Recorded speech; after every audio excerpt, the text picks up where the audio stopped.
Sinurprise ko naman ang aking pamilya mga kakulot at tara samahan nyo ako. Let's go! Ang unang sinurprise ko mga kulot ay ang pamilya ng panganay na kapatid ko. At hindi ko nga alam, nandito nga pala yung panganay na anak niya. Dahan-dahan akong lumapit sa kanya, sabi ko, "Toy, kamusta na?" At agad siyang yumakap sa akin. Galing nga pala akong abroad nito mga kulot sa Japan at umuwi na ako. Grabe, nakaka-excite na isurprise silang lahat. Natawag ko nga pala kay Tuto yung mama niya. Siya naman yung susunod kong isusurprise. So nga, gulat na gulat siya nung nakita ako at niyakap agad ako ni ate. Hindi kasi nila ine-expect na uuwi na ako. At ito naman yung pangalawang anak niya na si Jewel, ang aking pamangkin. Tuwan-tuwa na naman. Nandito na naman si Tito Lester, si Kakulot. Love na love ko yung mga pamangkin kong yan. Sobrang lalaki na nga nila. Parang kailan lang na maliliit pa lang sila. Napakabilis talaga ng panahon. Hindi mo nga aakalain na naka 5 years ka na sa abroad. Dati nung iniwan ko pa yung mga yan, nung umalis ako mula sa Pilipinas hanggang Japan, napakaliliit pa ng mga batang yan. Tapos ngayon, ang lalaki na. Tapos ang lalaki ng mga pinagbago. Nakakatuwa lang talaga. Kakarating nga lang ng aking kapatid na panganay sa pagmamaneho ng tricycle. At ito nga, tuwang-tuwa nung nakita ako. Nagkukulitan nga kaming dalawa diyan. Aba, parang malaki na ako sa'yo, sabi ko. Medyo namayat nga si kuya ng time na yan. Sipag-sibag ba naman? Naabot na nga na madaling araw kakabiyahe. Susunod ko namang isusurprise si ate Net. Asawa nga pala ito ng kapatid ko na si Kuya Jesse. Ito nga pala siya sa personal collection nagtatrabaho. At wala na akong patumpik-tumpik pa. Pinuntahan ko na agad siya para isurprise din. Umuwi nga pala ako dito sa Pilipinas mga kulot nang walang nakakaalam. Dahil ang bala ko, isusurprise ko silang lahat. At ito nga nagkatotoo na. Tuwan-tuwa nga ako eh. Masaya sila uling nakita ako. Di nga agad ako nakilala ni ate Net dyan. At nung nakita na ako, ayan, nagtatakbo na ako para yapusin siya. Nakakatuwa nga. Ewan ko, malabo na yata ang mata ni ate. Di lang talaga ako makilala. Pero kahit ganun pa man, talagang masayang-masaya kami at nagkikita ulit. Nandyan din nga pala yung mga kapatid niya na si Kuya Gabo at si Ate Mating. Pinapasok nga pala ako sa opisina ng personal collection. At grabe, napakaganda pala dito sa loob nito. At ang daming produkto na pwedeng bilhin. Para sa mga gustong magpa-member sa PC, kontakin nyo lamang po si Ate Nita Magkamit nga po ang pangalan niya sa Facebook. At pagkatapos dun, ito naman si Kuya, ang surprise ko, si Kuya Bert. Pwede nyo din po siyang i-follow mga kakulot kasi nagba-vlog din po siya. Norbert Magkamit nga po pala ang pangalan niya sa Facebook. At matutuwa ka dun kasi puro kalapate ang content niya. At ito nga, nakita niya na ako at gulat na gulat siya. At bakit nandito daw ako? Oh, nakauwi ka na pala. Bakit hindi man lang kami sinabihan? Ang sabi pa sa akin ni Kuya Bert.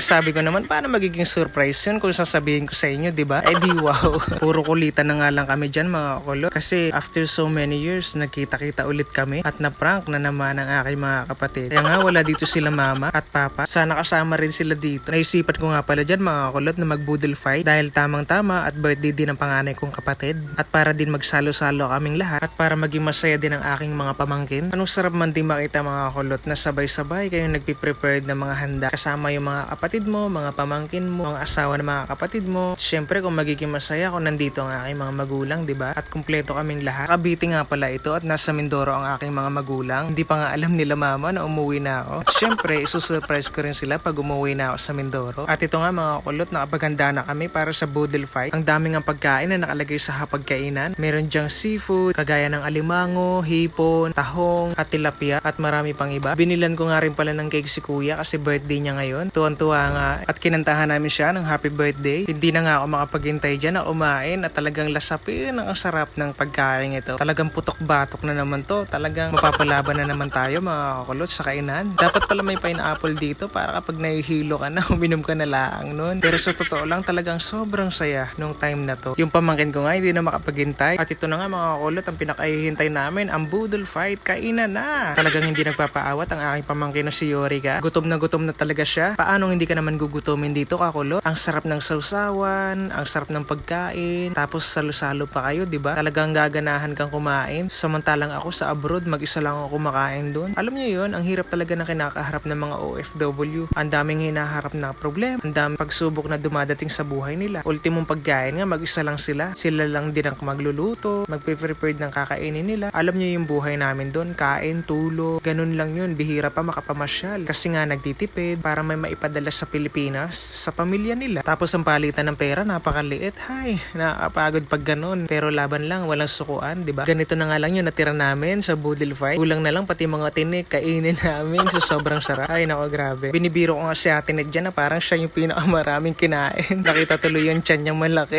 Ay talaga kami nagbubundatan yung mga tiyan sa sobrang busog. At ito nga si Ate Joby na painom na lamang ng tubig sa sobrang busog. At ang pinakapanalo at ang winner ay si Kuya Bert. Talagang hindi nagpahuli. Talagang busog-lusog ang nangyari. Ala, talagang sinaid niya ang isda, ang alimango at ang hipon. Diba may kasabihan mga kulit na kung sino ang huling kumain, siya yung maghuhugas at magliligpit. At si Kuya Bert yung magliligpit. Tawa nga siya ng tawa kasi kami bundat na, siya hindi pa. Ewan ko ba, wala yata siyang kabusugan. Pagkatapos namin mag-boodle fight, parang gusto namin lantakan itong cake. Sabi ko naman kay Kuya, kumuha ka na. Ito nga pala yung itsura ng pinag-iwanan namin. Grabe, pwede nang ipamigay sa aso. Mga tira-tira, kinawawa namin yung mga isda. Ay naku, kulot. Pag hindi ka pa talaga nabusog dyan, may nanalo na, hindi talaga nagpatinag si Kuya. 2,000 years later.